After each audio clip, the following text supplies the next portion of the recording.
गुरुदेव की मेरी फैमिली पे असीम कृपा है। ऐसे लगता है बस दर्शन करते रहो। मैं शेयर करना चाहती हूँ। पहले तो साक्षात अनुभव से पहले मैं सबको पूछती थी कि आपके दादाजी, आपके परदादाजी कौन जुड़ा हुआ था, और अब लिटरली ये दीपक हिमसरा जी मिले जोधपुर के, फिर अरविंद काका मिले। दीपक भाई ने तो कहा था कि मैंने ना रेंट पे चढ़ाना था अपना बॉम्बे वाला फ्लैट, तो 6 महीने से मैं कह रही थी खाली वेजिटेरियन ही चाहिए, खाली वेजिटेरियन ही चाहिए। तो मेरा 6 महीने से कोई वेजिटेरियन आ ही नहीं रहा था रेंट्स पे।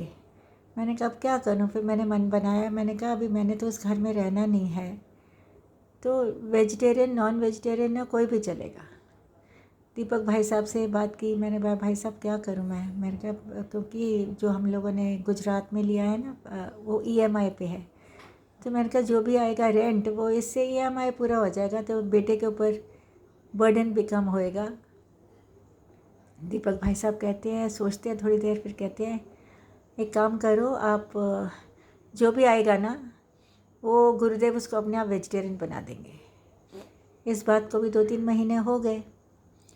एक दिन मैंने भाई साहब को कहा, मैंने कहा भाई साहब वेजिटेरियन तो नहीं आ रहे हैं, नॉन वेजिटेरियन हैं 2 बच्चे, थोड़ा सोचते हैं। कहते हैं, मतलब मैंने कहा उसके चाचा जी जो थे वो बोलते हैं ये नॉन वेज भी पकाएंगे। मेरा मन तो बहुत उदास था क्योंकि 6 महीने से यही वेट थी, और वो उस कहते हैं कॉन्फिडेंटली बोलते हैं कि नॉन वेज भी पकेगा, तो मेरे मन बहुत दुखी था। भाई साहब का उसी समय फ़ोन आ गया और कहते हैं कि क्या बात है। मैंने बोला ऐसे ऐसे ना बच्चे हैं, लेकिन वो कहते हैं कि नॉन वेज पकाएंगे। भाई साहब कहते हैं ऐसे कैसे हो सकता है, कर्मों का बंधन हो जाएगा, तो आप उनको मना कर देना ऐसे होएगा। तो मैं पूरा मूड बना के गई बॉम्बे कि बच्चों को मैं मना कर दूंगी, मेरे को पैसा इम्पॉर्टेंट नहीं है। हम लोगों ने एक चींटी भी नहीं मारते और मेरे घर में नॉनवेज पके, जहाँ पूजा पाठ और गुरुदेव का नाम लिया जाता है हर पल हर क्षण। वहाँ पहुँची, पूरा मूड बना हुआ था कि मैंने मना कर देना है। वो बच्चे कहते मैम प्लीज़ हमको आपका घर बहुत पसंद है। मैंने बोला लेकिन बेटा मैं तो मना करने आई थी। कहते मैम हम लोग एग भी नहीं यूज़ करेंगे। मैंने कहा जो भाई साहब ने कही थी वो बात सत्य निकली कि गुरुदेव उसका मूड बदल देंगे बच्चों का।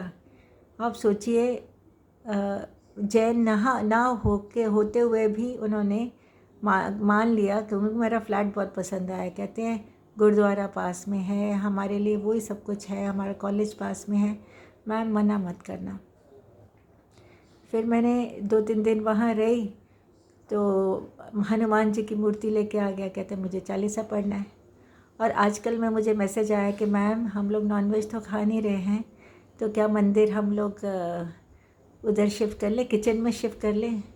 तो गुरुदेव का असीम कृपा है। और ये 3 दिन जब मुझे टेंशन थी ना कि मैं मना कर दूंगी, वो अंतर मन में मेरा गुरु चालीसा चालू था। मैं सोची जाऊँ, मैंने कहा मेरे अंतर मन में जब भी कहते ना साक्षी भाव से अपने अंतर मन के थॉट्स को पढ़ो ना, विचारों को पढ़ो, मैंने कहा ये मेरा चालीसा अपने आप ही अंतर मन में घूम रहा है। अब नहीं हो रहा, लेकिन वो 3 दिन मेरे अंतर मन में अपने आप ही चालीसा भी बोला जा रहा था। ये गुरुदेव की कृपा तो इतनी है। मैंने गौतम को भी कहा, मैंने कहा गौतम ज़रा शेयर कर वो 2020 की भक्ति 7-8 की जो हमने बॉम्बे योगी मंडल के साथ जब आए थे, वो गिम्बल वाला जो चमत्कार हुआ था। कहते मम्मा अभी मेरा सिर दर्द हो रहा है, मैं बाद में बोलूँगा, लेकिन वो भी बहुत ज़बरदस्त चमत्कार है। और बस यही था। गुरुदेव इतने प्यारे लग रहे हैं। जय गुरुदेव।